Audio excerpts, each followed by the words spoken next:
bantu aku meluruskan benang kusut ini, karena besok hasil sulaman aku harus dikumpulkan. Kela, benang kusut lo itu harus diselesaikan dengan kesabaran, bukan dengan emosi. Semakin kamu emosi, maka benangnya malah terbelit. Dengan belajar meluruskan benang kusut, maka kita melatih kesabaran. Terima kasih ya, Nek. Kita harus mengaitkan kehidupan sehari-hari dengan menghidupi relasi bersama Tuhan lewat firman-Nya. Alkitab mengajarkan bagaimana menjalankan hidup dan bagaimana melakukan kesabaran yang konsisten. Dan hari ini ada pesan khusus menghadapi saat perpisahan. Apa sih yang diingatkan Yesus? Banyak kebaikan dan pengharapan yang diberikan Yesus kepada murid-muridnya. Yuk segera kita ikuti keterangan lebih lengkap. Halo semuanya, anak-anakku yang baik, yang manis. Sudah duduk manis, sudah siap mendengarkan firman Tuhan, bukan? Baiklah, renungan hari ini kita akan membahas dari buku BDKA 13 dengan judul Panggilan untuk Membela Firman. Diambil dari Lukas 22 ayat 35 hingga ayat yang ke-38. Ya, seperti biasa kita akan berdoa terlebih dahulu. Tuhan, kami datang kepadamu ya Allah. Kami mau mendengarkan firman Tuhan, dengar-dengaran dengan sabdamu. Kami mohon kuat kuasa Roh Kudus memimpin kami ketika mendengarkan firman Tuhan. Di dalam nama Yesus kami sudah berdoa. Amin. Nah, anak-anakku sekalian, kalian pasti tahu ya siapa murid Yesus. Di antara 12 murid Yesus yang paling siap membela Yesus. Ada yang tahu? Ya, betul. Namanya adalah Simon Petrus. Anak-anakku, Simon adalah seorang murid Tuhan yang dari latar belakang nelayan, ya. Ketika dia mengikut Tuhan, dia sangat antusias dan dia sangat berani untuk membela Yesus. Ketika Yesus sedang menghadapi pergumulan, sedang menghadapi persoalan, maka Simon tidak segan-segan akan membela Yesus. Simon Petrus pernah berkata kepada Yesus, "Tuhan, aku bersedia masuk penjara dan mati demi namamu dan bersama-sama dengan engkau." Anak-anak, Petrus sebetulnya merasa bahwa dia bisa saja mencegah tentara-tentara Romawi pada waktu mereka mau menangkap Yesus dan siap membawa Yesus ke pengadilan. Kemudian Petrus akan membela Yesus dengan pedangnya. Bukankah ini sikap yang bagus, bukan? Tetapi kalian tahu apa yang menjadi respon dari Tuhan Yesus? Apakah Tuhan Yesus merasa tersanjung? Apakah Tuhan Yesus merasa senang dengan pembelaan dari Simon Petrus tersebut? Yesus malah kemudian menegur Simon Petrus dan mengingatkan mereka, khususnya Simon Petrus. Dia berkata, "Engkau ingat ketika aku mengutus engkau memberitakan Injil ke Galilea, engkau tidak boleh membawa pundi-pundi." Maksud Yesus di situ adalah uang, tidak membawa bekal, bahkan kasut pun jangan. Karena orang di tempat yang akan kau datangi itu akan menerima engkau dan menyediakan semua kebutuhanmu. Apakah selama ini kalian kekurangan? Yesus bertanya kepada mereka. Murid-murid tertegun ketika mereka mendengar jawaban dari Yesus itu mereka berpikir, iya, kami selama ini tidak merasa kekurangan. Sekalipun dalam pemberitaan Injil ini kami membawa yang secukupnya saja, tidak berlebihan. Tetapi kemudian mereka merasa diyakinkan, diteguhkan bahwa mereka di dalam pemeliharaan Allah tidak merasakan kekurangan anak-anak. Namun kemudian Yesus mengingatkan mereka, kalau keadaan akhir-akhir ini berbeda dengan keadaan yang dulu yang mereka alami 1 tahun, 2 tahun sebelumnya, anak-anak. Karena apa? Karena mulai saat ini maka mereka akan mengalami penolakan dan permusuhan dari orang-orang Yahudi yang lain. Oleh karena itu, mereka anak-anak dipersiapkan oleh Yesus agar bersiap-siap menghadapi penolakan dari orang-orang Yahudi yang lainnya.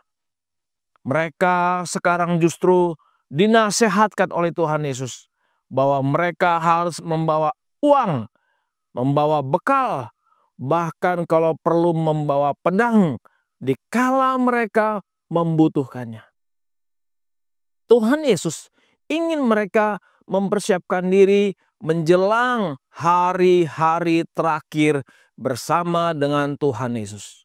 Kalau Yesus sudah tidak ada lagi di dalam dunia ini bersama-sama dengan mereka, maka mereka harus mampu untuk bertahan menghadapi penolakan, menghadapi berbagai aral melintang yang akan mereka hadapi, anak-anak. Yesus mempersiapkan hati mereka, mental mereka, dan juga fisik mereka. Sebab jika masa-masa itu tiba, maka mereka harus bisa membela diri. Tentu saja pembelaan diri itu penting, anak-anak. Perlu ada kalanya. Ada kalanya saat nyawa kita sedang terancam, ya. Dan ada orang yang hendak menggagalkan pemberitaan Injil, maka kita harus melawan. Membela kebenaran firman yang kita pegang, yang kita sampaikan. Supaya apa? Supaya orang mengerti.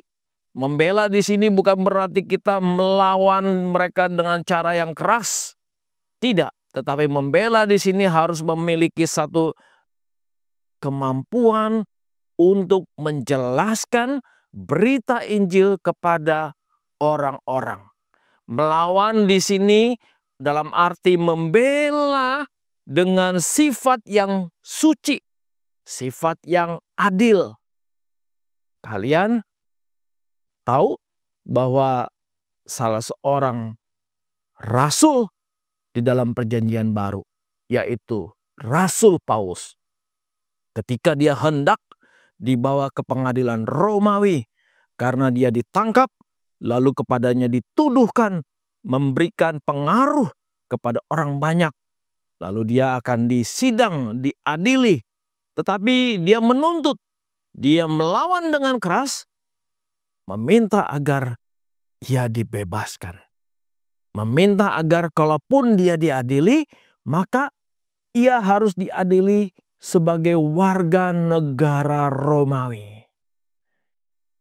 Paulus mengatakan, aku mempunyai hak karena aku mempunyai kewarganegaraan Romawi. Karena itu kalian harus mengadili aku dengan cara orang Romawi. Nah, disitulah tuntutan dari Rasul Paulus. Nah, bagaimana dengan kita, anak-anakku? Bolehkah orang Kristen melakukan perlawanan kepada orang yang membenci Injil, yang berusaha menggagalkan pemberitaan Injil? Ya, boleh saja. Mengingat dari nasihat dari Tuhan Yesus kepada murid-murid saat ini untuk mereka bersiap-siap dikala menghadapi perlawanan dan penolakan dari bangsa-bangsa yang lain, maka kita harus siap. Di dalam konteks sekarang misalnya, kita tahu bahwa ke negara kita ya anak-anak ya pernah dijajah oleh bangsa lain ya. Kalian tahu siapa yang menjajah bangsa kita? Ya tentunya kalian tahu bukan? Kalian sudah mempelajari di sekolah. Ingat bahwa yang berperang melawan bangsa-bangsa lain itu adalah termasuk orang-orang Kristen. Ya, nenek moyang kita yang sudah tidak ada lagi, mereka itu membela bangsa dan negara ini dari penjajahan bangsa lain. Sehingga negara kita boleh merdeka. Ya, banyak orang Kristen ikut berperang, banyak orang Kristen ikut juga berjuang bersama-sama, dan mereka tentunya memiliki jasa yang besar bagi bangsa ini.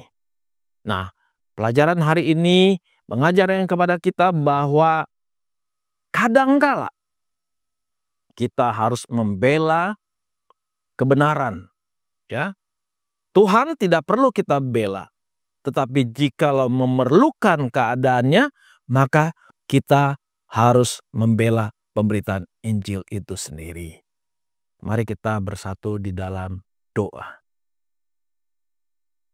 Tuhan yang Maha Baik, kami bersyukur kepadamu karena kami sudah mendengar pelajaran tentang Injil ketika menghadapi penolakan, ketika menghadapi tantangan, maka kami sebagai orang Kristen harus membela kebenaran firman Tuhan, kebenaran Injil itu.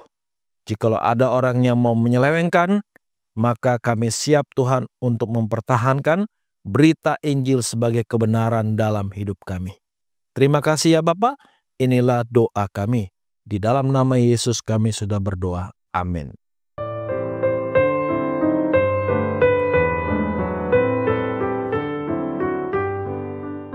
Nek, aku ingin mendapat penjelasan lebih lanjut tentang apa yang dimaksud Yesus ketika ia berkata kepada murid-muridnya bahwa mereka sekarang harus membawa pedang. Oh, itu dimaksudkan untuk sekedar menunjukkan bahwa saatnya akan tiba di mana keadaan menjadi berubah dan sangat berbahaya. Seperti apa, Nek? Kok sampai-sampai orang merasa tidak aman lagi jika ia tidak menyandang pedang? Jadi, senjata yang disandang murid-murid masa harus harafiah seperti itu? Aku kok nggak pernah lihat menginjil bawa pedang ya? Kela, senjata yang harus kita sandang adalah pedang roh. Karena Kristus telah menderita badani buat kita, maka kita juga harus mempersenjatai diri dengan pikiran yang demikian. Artinya, mempersenjatai diri supaya siap menghadapi masalah, sehingga tidak ada problem yang mengejutkan kita. Oh begitu. Memang kita harus siap menerima segala bentuk penderitaan dengan melatih cara berpikir kita lewat firman-Nya yang besok lanjutkan Injil Lukas 22 ayat 39-46. Jangan lupa share link YouTube-nya.